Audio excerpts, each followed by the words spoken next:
Thanks, John. Good morning, everyone. First of all, John, thank you very much. Quite touching for that introduction. Thank you very much. And thank you for all the support that you've given ch-aviation over the years.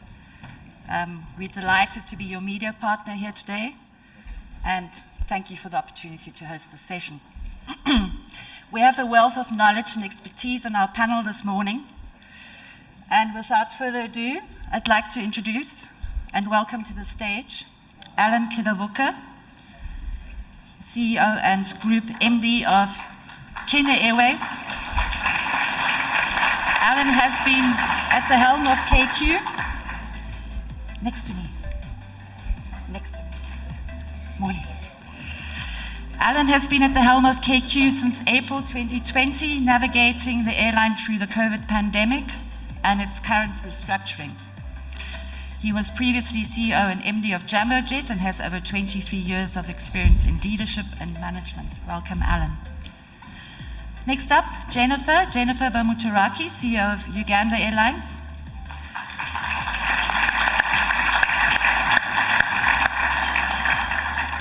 So we're allowed to call her Jenny. Jenny first served as commercial director of the airline. Before that, she was head of sales and marketing at Air Uganda and country manager in Uganda of East Africa Airlines. She has over 20 years of experience in commercial sales and marketing. Good morning, Jenny, and welcome. Next one, Eduardo Fairen, CEO of TAAG.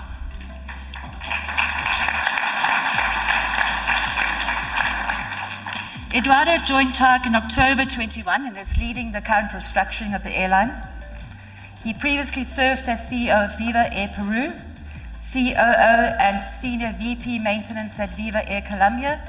He has 40 years of experience in aviation, including being the co-founder in 2004 of Vueling Airlines. He has also worked in different senior positions for companies like Iberia, Lufthansa, DHL, Air Arabia, and Cameco. Good morning. Welcome. Thank you.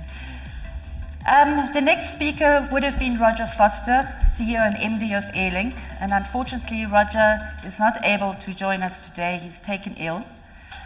He has asked Linden Birns, Airlink's communications advisor, to speak on his behalf.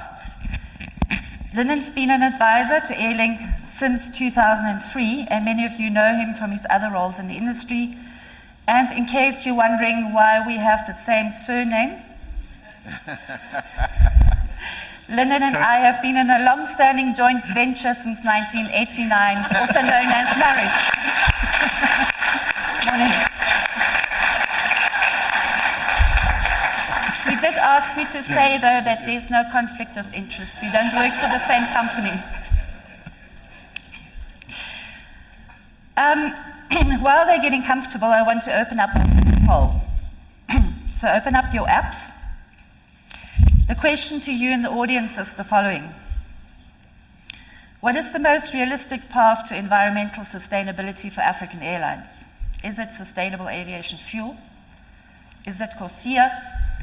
Is it aircraft technology? Is it more efficient air traffic management?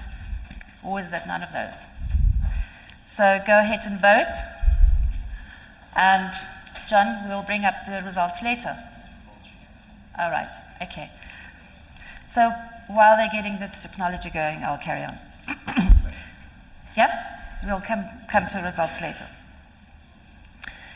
So sustainability, big topic we're discussing today. Profit before planet. Navigating investment in environmental solutions in the middle of industry-wide financial challenges. You heard what Daniel said this morning.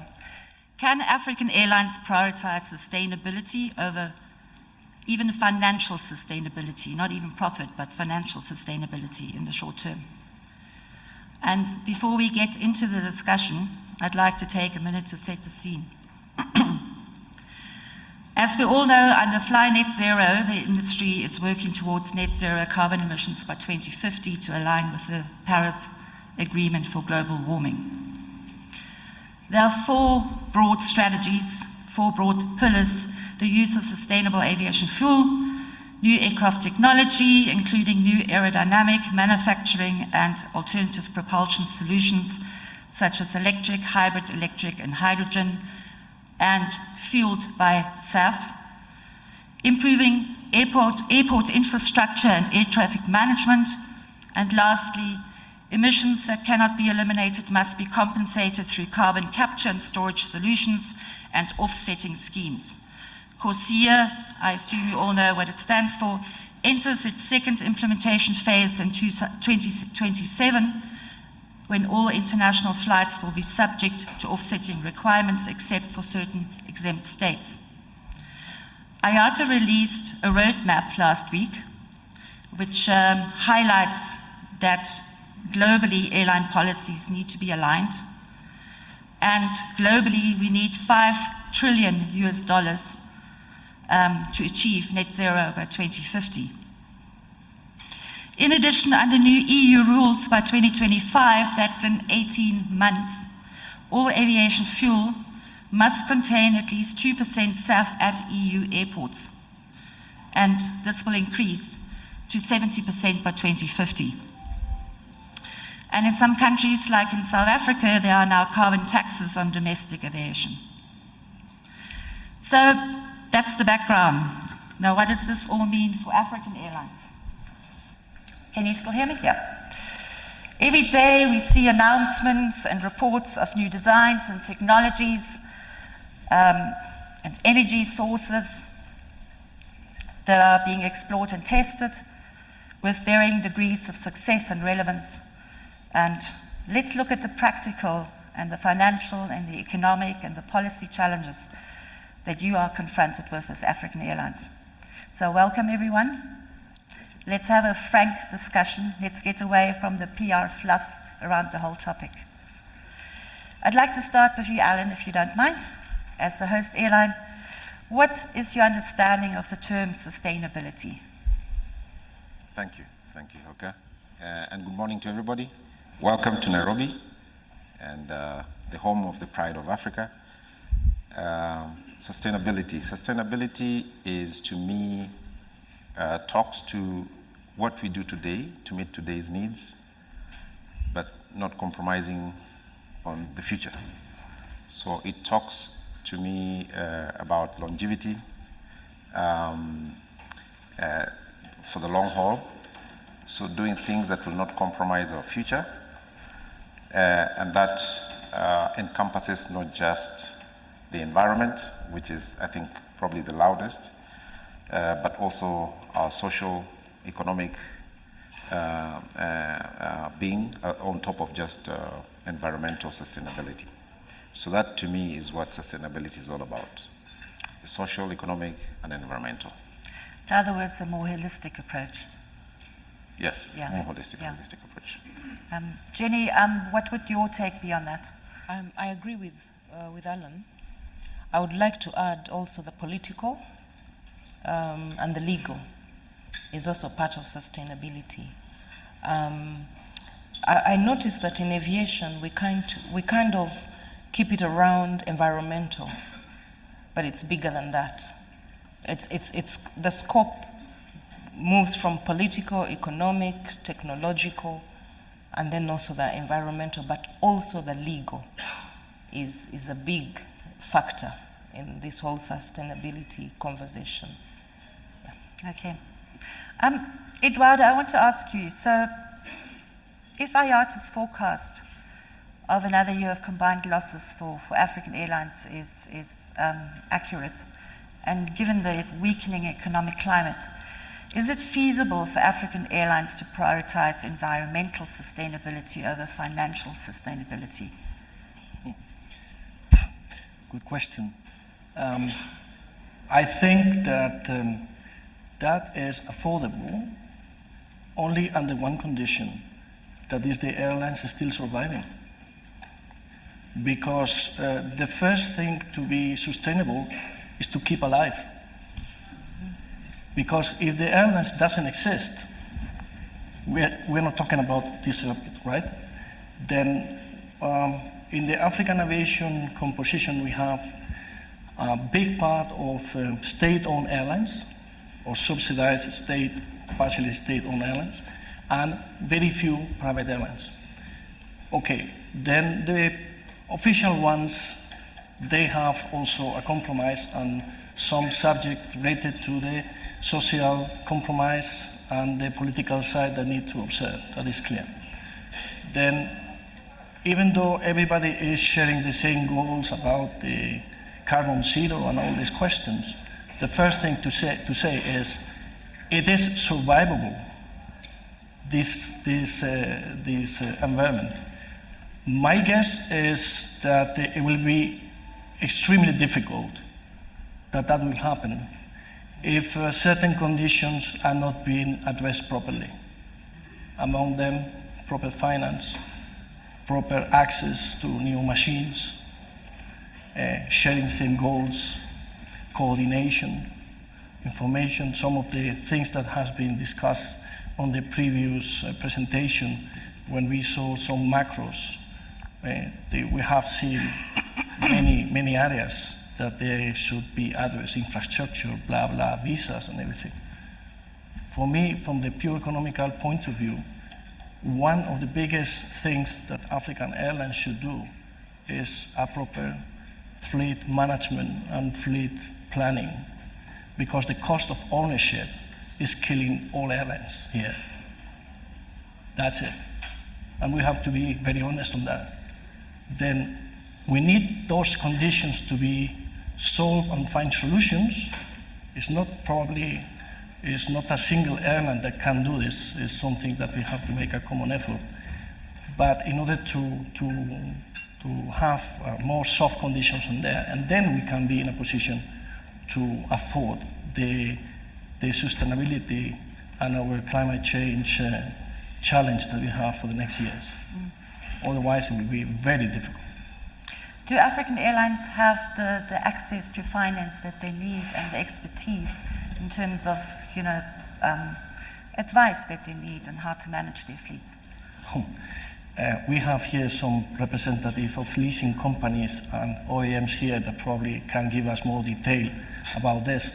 But what we are seeing on the market is that almost 100% of all new aircraft are being already sold up to 2030, plus minus. Then if we need 1,000 aircraft here, I wonder where they were coming from. Probably second-hand aircraft with old engines, burning fuel, polluting, as it was on the past decades here. Then we have to be very pragmatic and realistic on the objectives that we can afford. I read the other day somebody saying on the transition between the 727 to the 320, we save 35% on the fuel. Okay, probably the writer didn't realize that the 727 has 3 engines and the 320 has just 2, no? Then probably that is the saving, and we have to progress on this. We have to look after aircraft with only 1 single engine, no? That clearly has some risk, no? Then we need to put this in context and be with the feet on the ground and see what we can do. For sure, we can do many things, but some of them, they are beyond one of the technological limits that we have today, and some others beyond our economical strength that we have today. Linden, maybe you can come in here. Roger is known for being quite outspoken about, something has to make financial sense first before everything else. What's Airlink's position on this? Yeah, absolutely. They're not mutually exclusive, environmental sustainability or economic and operational sustainability. They're codependent. You can't actually have the environmental sustainability unless you've got the commercial sustainability and the financial and the economic. And it speaks right across the board. And I think often one of the frustrations I think that we feel in industry is the lack of, if you like, the frustration is with the siloed thinking and approach often by governments and regulators when it comes to the different elements of aviation. And in fact, every single strand that Daniel mentioned in his presentation before, in which we're all familiar with, SATM, Africa Continental Free Trade Area, sustainability, environmental sustainability, fuel availability, all of these different things, the economic factors, inflation, interest rates, they all combine and all impact one way or the other. It's like Newton's law. Everything has a reaction. And they all impact on sustainability in a holistic sense. And I think there needs to be a far greater sense of that and a greater appreciation of that at a government level across, not just in South Africa or Africa, but I think really it's a problem we face around the world often and certainly in developing economies. So everyone has to come to the party, whether you are the fuel supplier, whether you're the air navigation service, whether you're the regulator, whether you're the infrastructure service providers like the airports, as well as being the airline, the operator, the manufacturers as well. Allan, if I can ask you, how do you balance environmental sustainability with commercial and operational priorities? Yeah, I mean, I was just listening to my fellow panelists. I just want to broaden that a little bit, that discussion, because Linden, I think, mentioned about silo mentality within aviation, and generally speaking, when you're talking about environmental sustainability. So in this particular instance, when you talk about Africa, so you have to consider several things. You have to consider that this is a continent that is grappling with very many challenges. Food security is probably the biggest challenge, much, much bigger than what we're talking about here, actually. So anything that we do should not be at the expense of, for example, food security or poverty alleviation, okay? We in the aviation industry need to play a part. We are part of a bigger ecosystem that's dealing with challenges of humankind. So, for example, in African aviation, we are contributing to the economic development of our people in Africa. We contribute about, say, 4% of the GDP. We need to move people from place to place. SATM needs to work. Africa Continental Free Trade Area has been launched. Now, the moment we start, if we talk about environmental sustainability at the expense of economic development, it will not make any sense, and I think that's a point that we're trying to make. For us in Africa, African aviation has got to grow. The presentation was talking about 2% of global traffic versus 18% of the population. We need to grow that. We are not going to grow it if we increase the cost of travel. Now, I'm not saying we should be irresponsible when it comes to environmental sustainability. We shouldn't be. In fact, we should work very hard. There are many, many things we could do. Look at our fleet, the age, the technology, the routes, the scheduling, all that we should do together with other environmentally impactful things, for example, recycling and so on and so forth. But at the same time, we should never do that at the expense of growth. For Africa, Europe, in the US, they are matured. Aviation is maturing or matured. Africa, we are at an infancy. So the moment we do that, because what would happen is that we would increase the cost of travel, which is already high as it is. The estimates go anything between 30 to 50% additional cost for African aviation. Increasing that will countermand all we're doing in terms of supporting growth for Africa aviation. So the whole point I'm trying to make is when you're trying to drive sustainability, and by the way, sustainability being the broader sustainability, not environmental, we should think about what is that going to do to African aviation growth. And for us in Africa, aviation is not a luxury. It is expensive, but it's not luxurious. It is essential. It's critical because people have to fly, I keep using this example, from Lagos to Nairobi.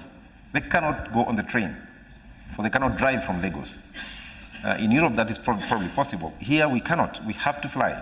So it's not luxurious for people to fly from one place to another. So therefore, we in aviation are going to play a very critical role in the economic development of this continent. And for us to move from where we are today as Africa to where we want to go tomorrow, we have to fly more. We have to fly to more destinations. And yes, there are many things that go to that, but again, I'm saying it should not be, environmental sustainability should not countermand our growth agenda. That's the whole point I'm trying to make. At the same time, though, we're facing these deadlines by the likes of ICAO and IATA and the Fly Net Zero. We can't run away from those. I mean, the EU regulations are going to be punitive if they're not met. How are we going to achieve this in Africa? Is it even possible? So again, let's contextualize this. So we said African aviation is 2% of global air transport. Then we say that aviation, depending on who you listen to, contributes 2% or 4% of carbon emissions. So Africa aviation, and in fact this is exaggerated, contributes 0.002% or 0.004 or 0.08. In other words, really, really small. Okay? So therefore, how do we going to achieve it? First is we're going to do what we have to do, all the measures that we can take, fly more efficiently, do all the other environmentally impactful activities. We are going to try and contribute or participate in SAF, but at the same time, we're going to have a request that is going to go out to say, how do you support African aviation? Because we are the least in terms of emissions to achieve the goals that we want to achieve. Okay? Can we get subsidies, for instance? The airlines that are flying 800 aircraft, we are flying 40, 50, 10, and whatever. Can we get subsidies so that we can achieve what you want to achieve? Because we don't have scale. That's a fact. So that is a discussion that needs to be had, that for us to be able to, for example, use SAF, which is, again, between 4 and 7 times the cost of fossil fuels, we need to get some sort of subsidy. Who should give you those subsidies, though? Well, I think the bigger emitters should be penalized at our expense. The bigger emitters should be penalized, and then we can comply. And by that I mean comply as quickly as possible.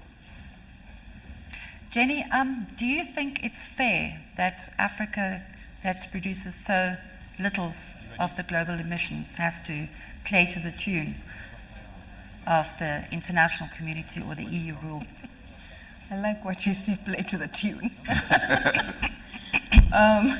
You know, when I saw that topic, I said to myself, environmental solutions amidst our financial challenges.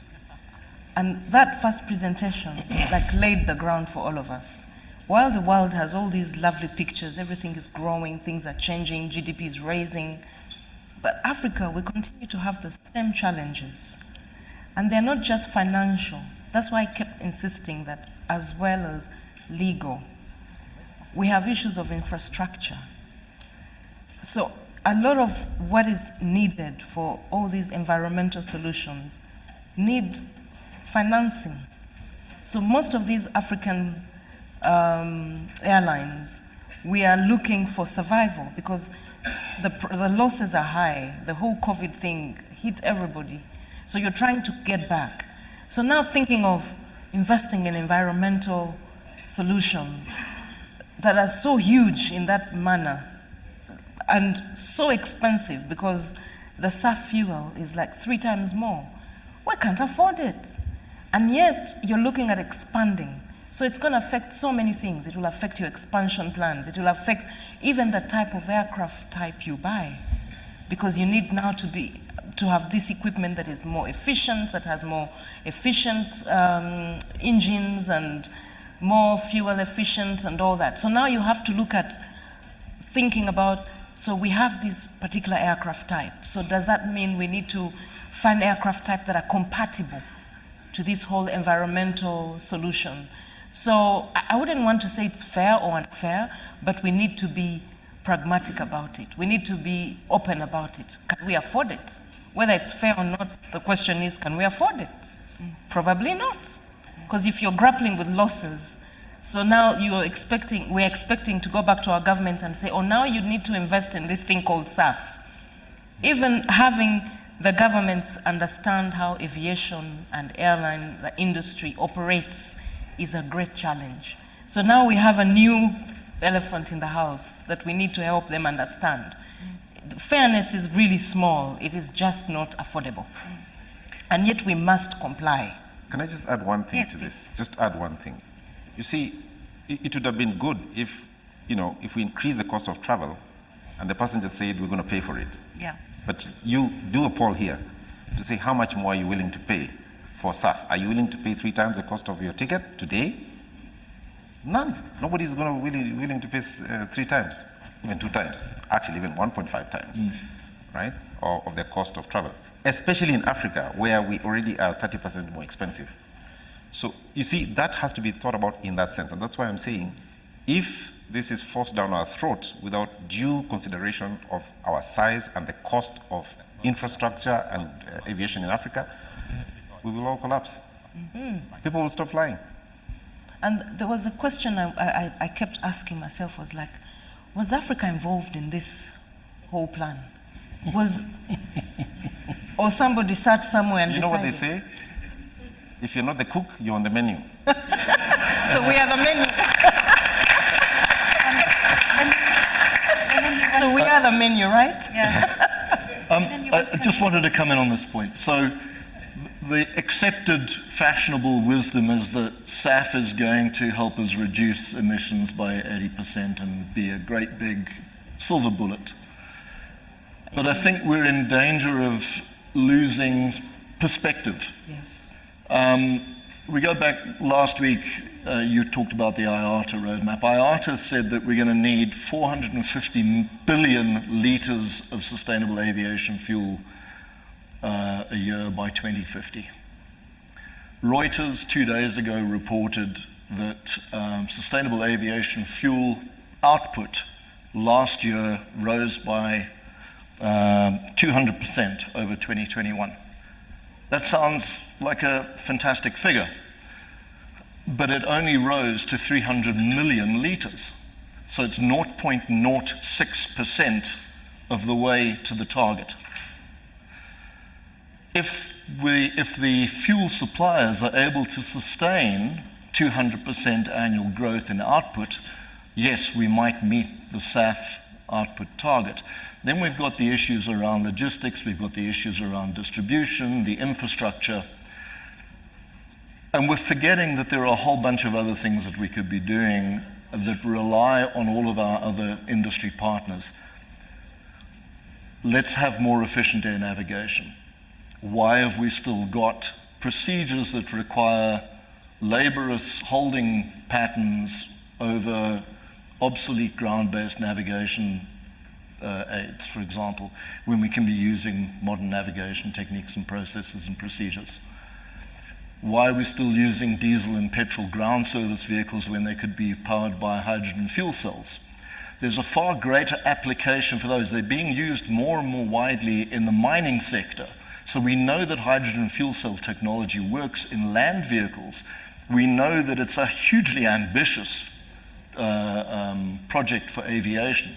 Yes, in theory it works. You can power a 2 or a 4-seater little aircraft for 20 minutes. We're nowhere near developing the technology to power a 300-seater aircraft to fly 16 hours based on hydrogen fuel. So we need to be focusing on those areas where the solutions are already available, but which require better thinking right across that whole band of role players in the industry. It's not something we're going to achieve, and I think we need to be very cautious about being completely blinded by this issue of sustainable aviation fuel. Eduardo, maybe you Okay. can come in here. Okay, very interesting point. Then I wonder if I listen well what we have seen now. They said that we need to grow aviation in Africa. Okay, great. I agree with this target. Second, we look like wonderland in this planet. Everybody wants to be here. Then why we don't have the power and the leverage to negotiate in equal terms? Are we well represented as an African aviation industry in Europe and the United States and some of the big top decisors on all this rulemaking that is not observing the conditions that in Africa exist? Why are we not working together instead of fighting among us? Why, if we are the market of 1,000 aircraft for the next season, because that looks like 2040 is just, I will be fishing, but there will be people here that will last for that time, no? Then why our voice is not being heard? Why we have, in the technicalities, as he said, there are people here that probably remembers the time when we are still flying with this gas, the 100L, for the turboprops and everything else. You remember when they tried to change to the jet fuel? How many years took us to have jet fuel in many places? Today, in this region, there are places where we cannot fly without tankering because the fuel in destination is contaminated. Yes. The infrastructure there is still under standard and is risking, and it's a serious threat for a regular operation. Then SAF is great. Today, SAF costs 5 times higher than jet fuel. Jet fuel is actually, in the long-haul operation, is about 60% of the oil cost. And you have another 20% of the cost of ownership. And the rest you have to pay the crews, that are very expensive. You have to pay all the rest of the fees, barriers, infrastructure, handling, blah, blah, blah, blah. And at the end, you have to put money in there in order to make the flight happen, because otherwise there is no money. Then if we need to create volume, because that is what we are talking about, even if we have 50% engines that consumes today 50% of the actual fuel that we are burning, if we grow on the volume, for sure, we will pollute more. It's simple maths, right? Then clearly all these techniques, as he said, we need to follow and we have to implement it when they are available, when they can be implemented, because technically a SAF engine should continue burning SAF, not another fuel. Then if you don't have SAF in both sides of your route, then you have to tanker.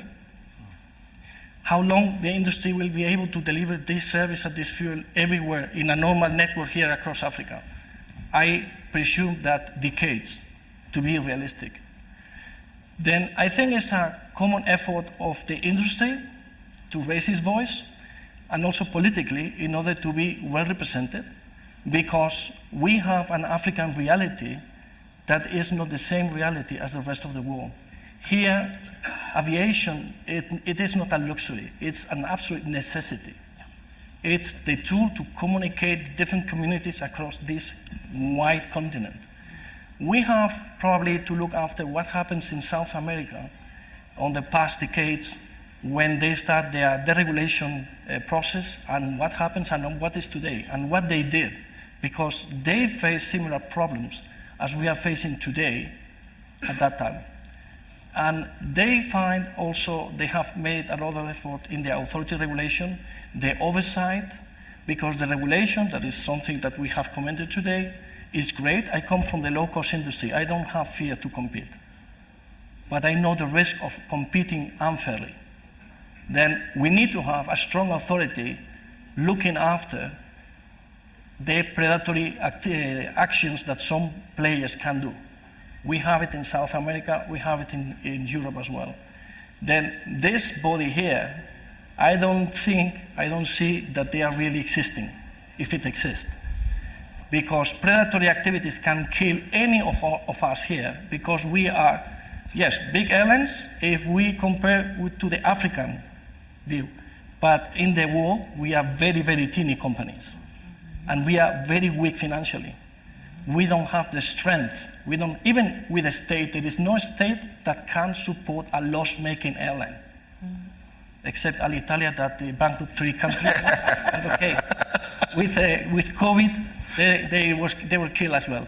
Then we have to be realistic about and pragmatic about what we can do, what is achievable, and let's confront these problems together in an open speech, because we are sharing the same problem.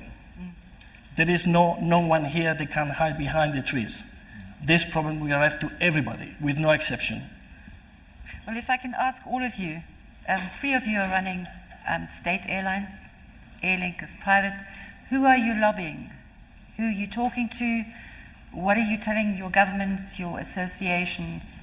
Okay, if You we talk are, about standing together, so if a what are single you doing? voice goes there to speak, they have this level. But if instead of one, we are 20 or 30, that's a different stuff. Because we control the access to this market. Yeah. This is the market where they want to go. Yeah. And we have the control. Then if they pose questions, we can pose questions. If they put barriers, we can put barriers. Yeah. We have the traffic rights. Even if it's shut down, we still keep the traffic rights. Then my feeling is that we need to raise up this question, because those are questions that we need to give solutions very quickly. And we have to raise our voice, and we need to do a common action to say, okay, guys, we have this, but our timeline is not your timeline. Because if we are cross your timeline, it is absolutely impossible, or 50% of the remaining surviving African airline industry will disappear. Allan and Jenny, who are you lobbying? Who are you talking to? Yeah, I mean, I'm the vice chair of AFRA. Yeah. Okay, so so And we Jenny's president of AFRA. He's bigger. so we are so through AFRA, you know, that's a first avenue, all right, because that's where all of us are members of this association. So AFRA, you know, states a position that is common to all of us. I also see we have very important people here. I see a lady here from AFCAC, who Africa Commission. You know, those are areas also where, you know, we lobby through. Actually, my view is that lobbying through government is good, and we do it, you know. But I think it should be an Africa position. It should be an AU position. It should be AFCAC. Should be AFRA. That's a way to do it, in my own opinion, because there's not a single airline in Africa which is going to be able to sustain this kind of demands. So I think that's a way to lobby. And like I said, my commitment, you know, from an Afro point of view, is to push this agenda. And I know that I'm the loudest voice in Afra when it comes to this particular matter, because it's very raw to us. I mean, we fly to Europe. So like you said, in the next 18 months, we will be required to be uplifting SAF, you know, at whose cost? You know, it's 2%, yes, but still. If you're not doing it, it's going to have an impact on your growth. Correct. Yeah. In particular, who are you going to be lobbying, though? You've got the European Commission, you've got various departments there, the Environmental Department, the Transport Department, then you've got UN COP. Who are you going to be targeting? There's not one of them. I think it's all of them. Yeah, it's all of them, because then you need multiple voices. I already mentioned there are a few avenues that we're going to be speaking up, you know, through which avenues we're going to speak up. Our governments hopefully will also speak up, but to all the agencies that have an impact.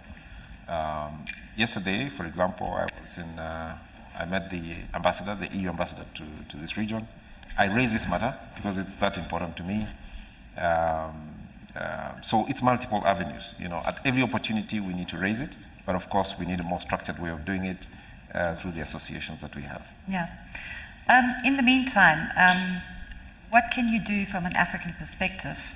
So we've got the broad policy issues that needs to be lobbied, but in the meantime, while we're facing the steam train coming down the track, what are you doing? What needs to be done to meet those targets? I mean, you had a flight the other day with some SAF to Amsterdam. Yeah. Maybe you can take us through the actual realistic scenario. What was that like, and what was it like, you know, to actually make that happen? Yeah. And this is a good problem, because we might be sounding like we're pushing back on environmental sustainability, which is not the case. It's critical and it's important for all of us to be in line and support the initiative to be net zero by 2050. We support the initiative. I support the initiative. In fact, I've signed up for it. So your question is, how practically can we do it? So we do what we can do today. So there are many things from a fleeting perspective, the efficiency of the aircraft itself, to see how more efficient we can get. Our wide bodies are probably the most efficient aircraft that we're flying.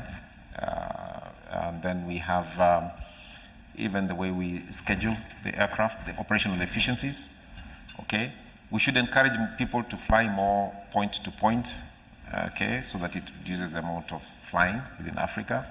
Of course, that would mean that we liberalize more and then we have more aircraft and we grow more. So it's almost like it's cyclical. But more specifically, I mentioned that aviation is not isolated. We should see ourselves as part of the society.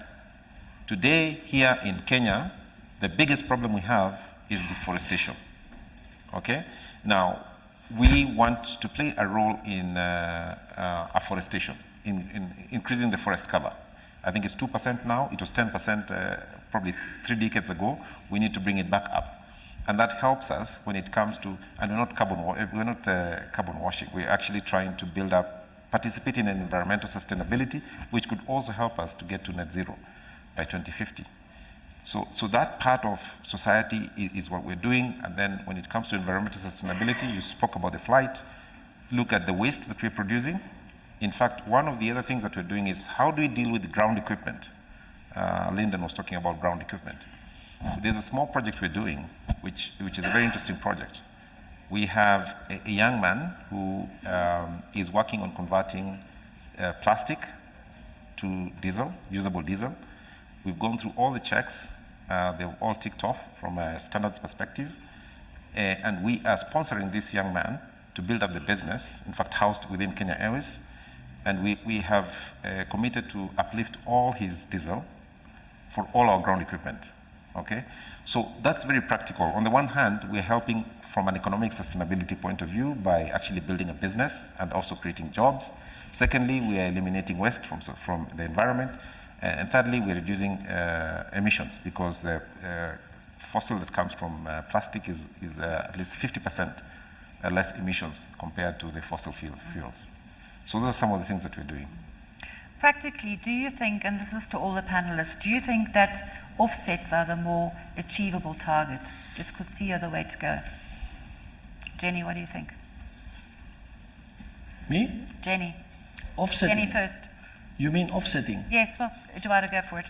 Okay. Those are related to the carbon rights that you have as a country, or you have to buy carbon rights in the market. Okay.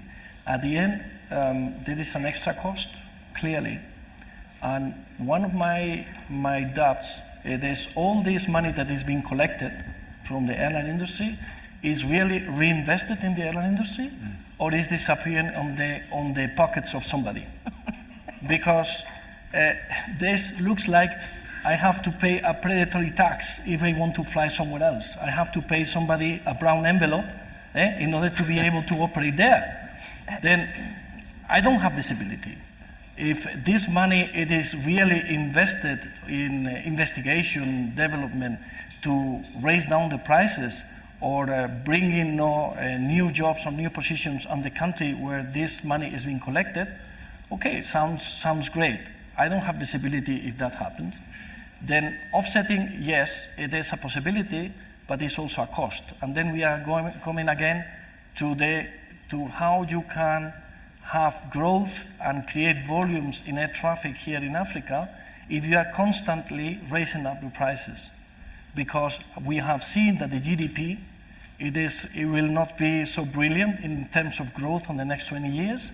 And we know that the travel industry is very linked to the GDP growth and the capital rent that the people have in every country, because obviously that's the cost. And if you increase the prices, then immediately you are putting out of the industry potential clients that otherwise they will fly instead of taking a bus or really taking something else. No? Then something to be considered, okay, if we don't have any other option. Then I think as all this question of carbon rights and so forth should be addressed as was said before, in a more global manner. It's not we are looking here just the solutions that the airline industry can put technically today, that we are seeing that they are very limited, especially here. But when you are talking about the question of decarbonization and climate change, that is something that obviously wraps up with a much bigger audience, no? Then where probably the aviation industry has something to say about what you do with the collecting taxes that you are taking from my operation, and if there is another way to offset, because this country has this question. I recall now that when we saw, in my past experience, in my previous life, I was in another airline where they have this problem, but the country has a large amount of carbon rights. Even being an oil producer has also a huge amount of carbon rights. And then they offset part of the cost due to the carbon rights that the proper country sold on the market. That was done in order to protect a minimum level of aviation in the country, because otherwise they will not be able to compete to major airlines, in this case were from the United States. Then they will not have any chance to survive. Something that clearly should be play on the political grounds. Yeah, quickly, Linden. Yeah, just to chip in on that. So I think one of the issues that I think has become quite apparent from an industry point of view is that there doesn't seem to be a total harmonization or harmonized approach to how we treat carbon offsetting. Yes, we've got CORSIA that affects international aviation. Then we come to, like South Africa, we now have a domestic carbon tax which now applies to domestic aviation. That money gets collected and goes straight into the fisc. It doesn't get reinvested in air transport infrastructure or improving the services. And then on top of that, you have service providers that now want to charge an extra premium in order for themselves to try and become more efficient, if you like, or sustainable. And we're ending up here as the punch bags and the ham and the sandwich there. There's only so much that we can do before that gets passed on to the consumer. Now, we know we're in a very fragile economic environment. And again, this is why it comes back to, it's a holistic approach. It's not just the environmental. We're in a very fragile economic situation.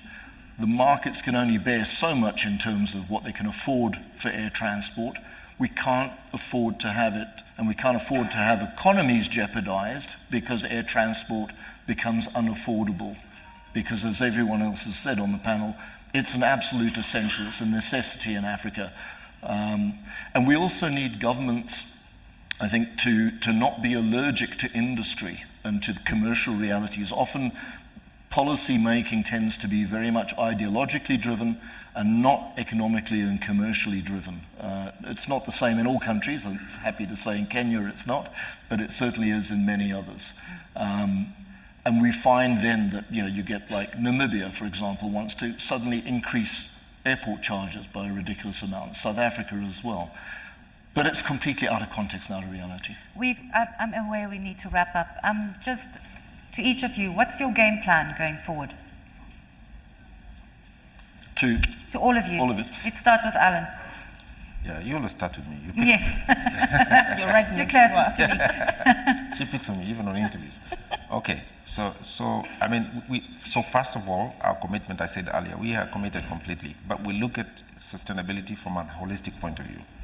We have a very clear plan, we have a department on sustainability, but we look at it from all angles, economic, social, and environmental. So we have a plan that we've laid out clearly, and I know people, it's more interesting to talk about environmental sustainability, I think.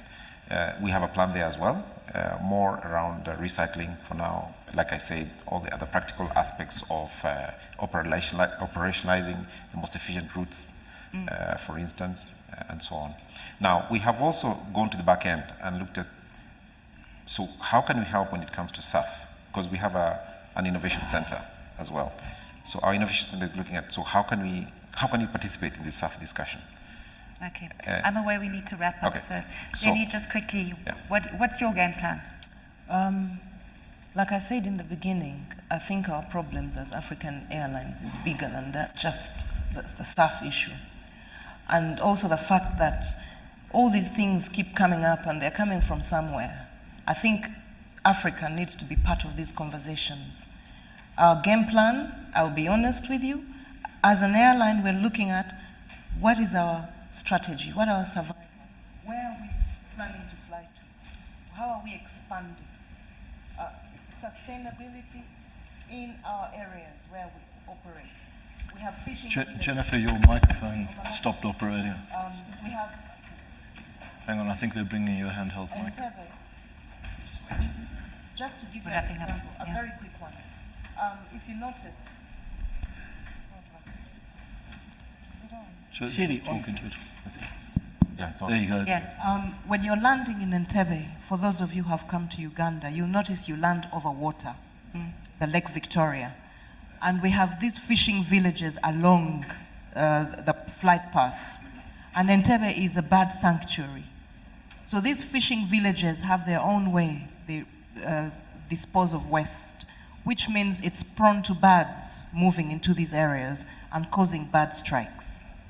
So what's our job as Uganda Airlines? To make sure we make this flight path, for all of us, all the operators coming into Entebbe, Uganda Airlines included, make it safe and clear of all these birds. So we are working with these villages and these people to make sure that they dispose of these things in a better way. And for me, that's what sustainability is in my environment, to make it possible for everyone else who's landing there to have a safe landing. Okay. Thanks, Eduardo. In a nutshell, short and sweet. Yeah, okay. I think it should be a very short sentence.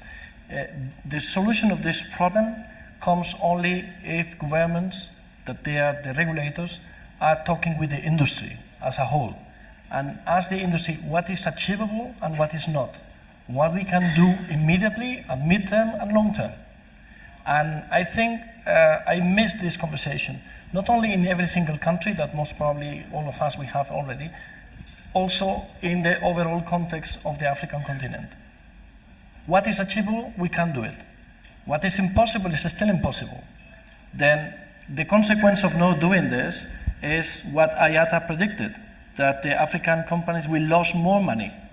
And state-owned airlines, they will invest from their pocket more money in order to sustain their airlines. Yeah. Very simple. Linden, quick wrap up. Yeah, just stick to our knitting, grow the network, but at the same time use every avenue we can to bring down costs, because just as drag is the opposite of thrust, we want to make sure that we can, keep our costs under control, keep air transport affordable, and by doing that, reduce the fuel burn, reduce the emissions, and at the same time continue to lobby to governments to incentivize and not penalize the industry, because we're there, ultimately, we're symbiotic. Without us, you're not going to grow your economies, and if you don't grow your economies, we're not going to survive either. Yeah.